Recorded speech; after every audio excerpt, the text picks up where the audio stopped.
Good afternoon. Thank you very much for inviting me along today.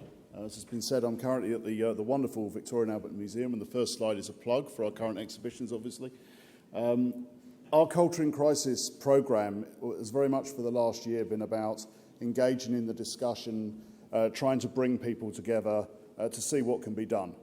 We're now looking at our next stage. We're looking at a stage that's maybe more directly relevant to the Victoria and Albert Museum, looking at how we can become personally involved in some initiatives to assist in the current destruction. And in particular, we're maybe looking at working with people, refugees from Syria and from Iraq, to try and preserve some cultural knowledge, knowledge of local crafts and things like that, to try and train people and allow, hopefully, to facilitate some rebuilding in the future and some cultural replenishment in those zones.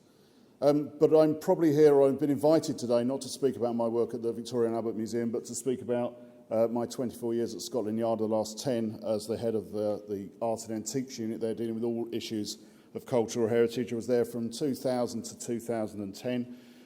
So when I've only recently been at the Victoria and Albert Museum, I've actually been there 5 years now. Sometimes feels like 5 weeks, but it is 5 years. And I'll often say we, and that means the police, even though I'm now in a museum, so I apologise for that in advance. I'm going to whiz through this as quickly as I can, try and give you some indication of the resources that the police has, so I'll try and dispel some sort of Hollywood depictions of what the police might actually have.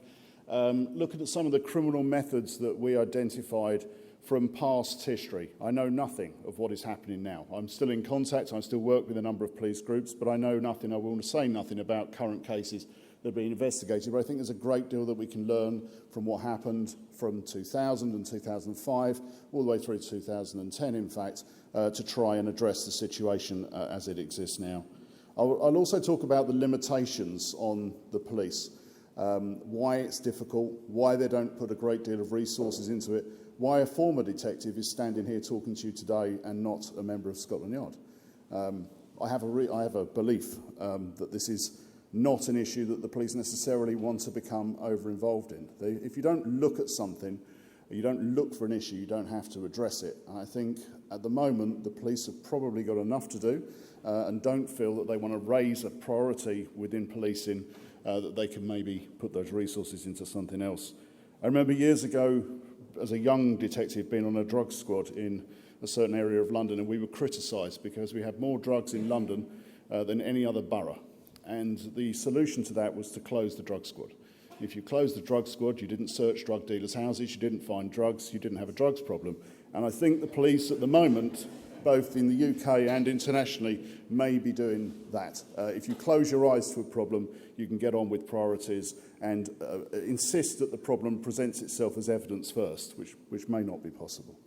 And then I'll briefly talk about how we should work together to try and address this issue. So resources, what do the police have? Well, the majority of cultural heritage crimes, when they're investigated, I have to say as well here that if it comes to the police's attention, we've lost already. Objects of cultural heritage found in the UK, we've lost their context, we've lost their history, they're very often damaged. It's very much a last line of defence. It's not where the majority of effort should be put in preservation and conservation. It has to be in the front line, trying to stop the material from being stolen in the first place or damaged and destroyed. So we're very much the last line. There are some specialist teams, and I'll emphasise some of those in a minute, including my former team, the Art and Antiques unit. There are cross-border task forces set up for particular cultural heritage issues. There are national and border national units, one of which is the NPCC Cultural and Heritage Property Crime Working Group, which is a real mouthful, but I will explain a little bit why they're becoming involved and how they're looking to improve the situation. There's some multi-agency task teams, and then Europol and Interpol. I'll just try and tell a little bit about them and what they do. So first of all, our own Art and Antiques squad here in London. It's never more than about 4 or 5 people strong. It has in the past drawn volunteers, taking it up to about 20, but it's a small unit addressing what is probably the world's second largest art market.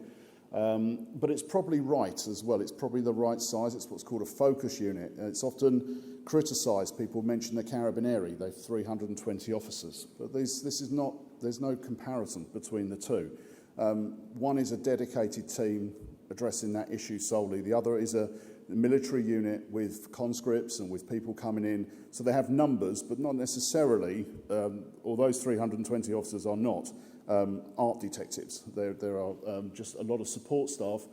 The FBI, the Germans, the Spanish, the French all have a very similar system to us. Concentrate on an intelligence cell and then draw in other resources from the police as you need to deal with an issue.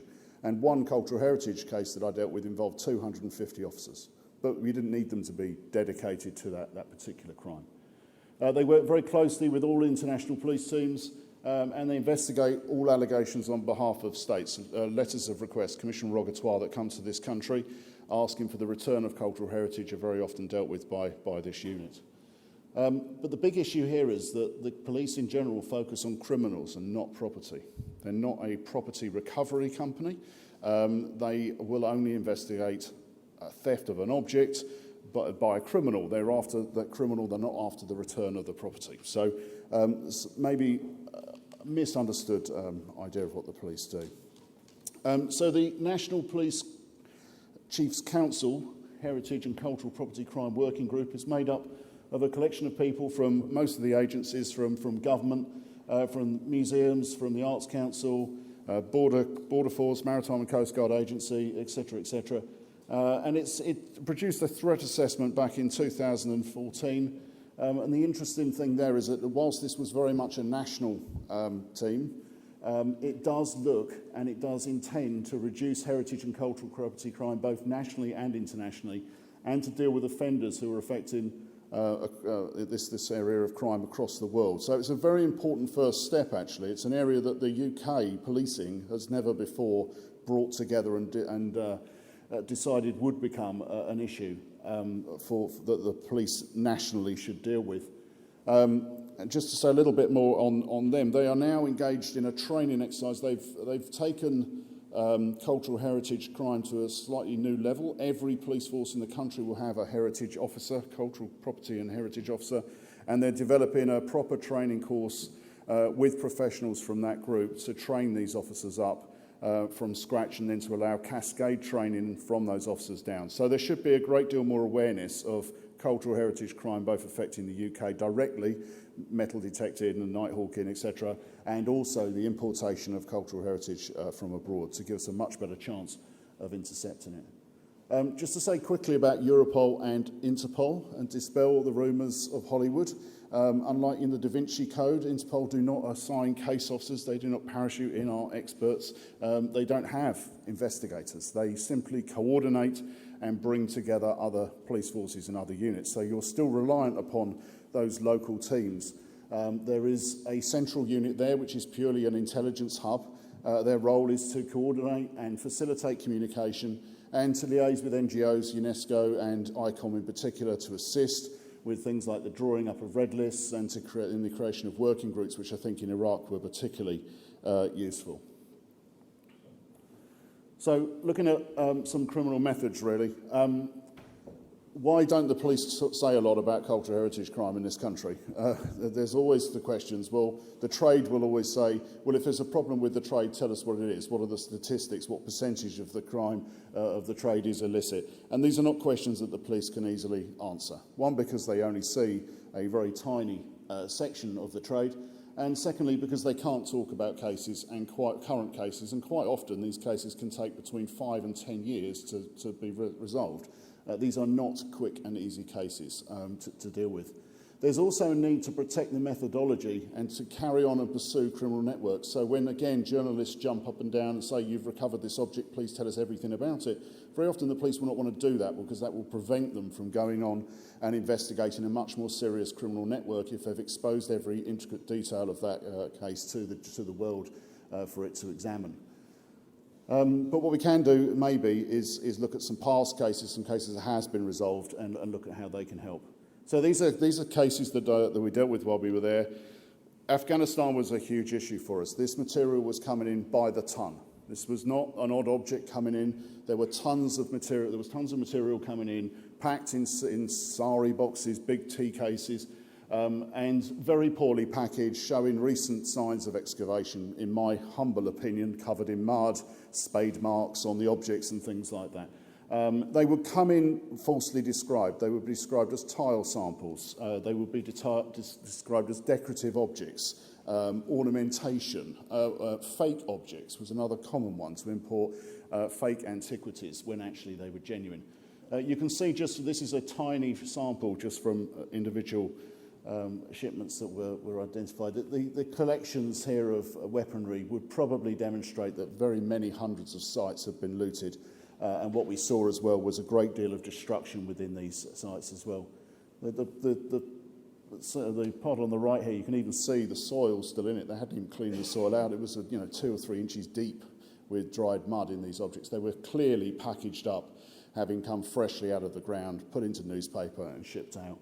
The route at the time was from Afghanistan into Peshawar, and then from Peshawar through air freight to an unknown person in this country, very often there on consignment. The person maybe didn't know it was arriving, or at least that was the excuse that could be given. And what we noticed there was that even with these very obviously freely available materials, even at this stage they started to cut the load, as criminals often do, and fakes and forgeries started to appear very, very quickly within these consignments, again making it incredibly hard to identify where it's from. It rarely would come from one place or one hole or one area. In fact, it would be moved, so there would be several different consignments from different areas, some fake, some genuine, and it made the task of investigating these things incredibly difficult. We noticed as well, we started to monitor the market and look at prices. That gave us a good indication on how prevalent they were. We saw that things went from being worth thousands of pounds to a few £100s. Compartmented seals there that were selling for several £100s at the beginning of this to 3 for £10 near the end would suggest to us the huge quantities of material that were available. And as well as the straightforward theft, these things were so poorly packaged that many of them were destroyed en route and in transit, or in fact during examination of these areas and countries as well. So what could we learn from Afghanistan? Well, they used established criminal routes. They didn't say these were not new criminals. They didn't just come into this. We know that they used the routes that were used for smuggling other criminal commodities. They used false provenance. They used transit points to try and make an investigation difficult. And they created distance by using delivery companies. There was very rarely a person who was responsible for the load at any one time.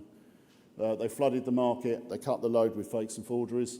What can we learn? We were really slow in creating a red list. A red list to the police, to customs officers, 99.9% of whom have no idea about cultural heritage, is essential. You need something immediately that says, look out for these objects. However vague it is, however bad the photographs are, the police and customs need something very, very quickly, not a fantastic academic study 4 or 5 years later. That's too late for them. It's very useful for other things.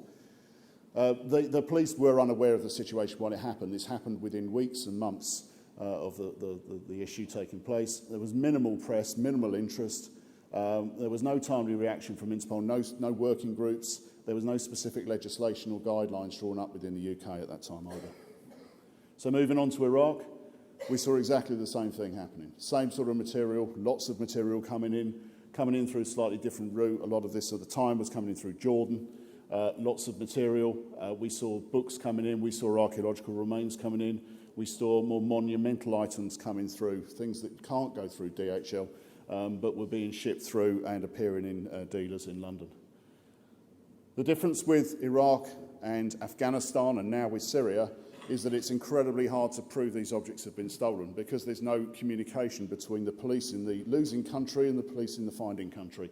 That we don't have that difficulty if we're looking at objects from Turkey or from various other countries here. We can, as a police officer, I can find something, I can be suspicious, I can communicate with the country and I can get the evidence back I need. I can get casts from the doors to say, well, these doors fit into the mosque, whereas I can't do that if the country's at war and I've got no means of communication. I did have some with Iraq, with the Baghdad Museum and others as the military went in, but it was very, very limited and difficult to establish. So again, from Iraq, known criminal routes, false provenance, internet started to appear here. A lot of objects being given distance by being sold on the internet. I say here the antiquities trade is not wholly honest. I say that openly. We did identify people who did not act in an honest way. What I won't say is the antiquities trade is not dishonest. A part of it, a small part, is definitely not honest. They cut the load with fakes and forgeries again from that. Even though this time it was much, much quicker, these things were coming out within weeks and months. The difference was there was an emergency red list. The police and border officers were more aware of it. There was significant press, especially around the Baghdad Museum, which brought attention to it and made it into the public consciousness. There was some crime scene preservation. Again, it's essential. It's going back to the basic elements of what a police officer needs to prove a case. You've all watched CSI. You need fingerprints, or you need to prove that object came from somewhere. You need a statement. You need forensic trace evidence. This was the first time that some scenes, at least, were dealt with as crime scenes in Afghanistan. Interpol formed the Expert Working Group and the Interpol Tracking Task Force. That was experts and police officers trying to work together, experts telling the police where they should be concentrating their efforts and the sort of material they should be looking for. And, of course, there was specific legislation in the form of a statutory instrument that gave the police specific powers and allowed us to make more sieges. There we go. When the police and the market countries are involved, really the case is already lost, in my opinion, very much a last line of defence.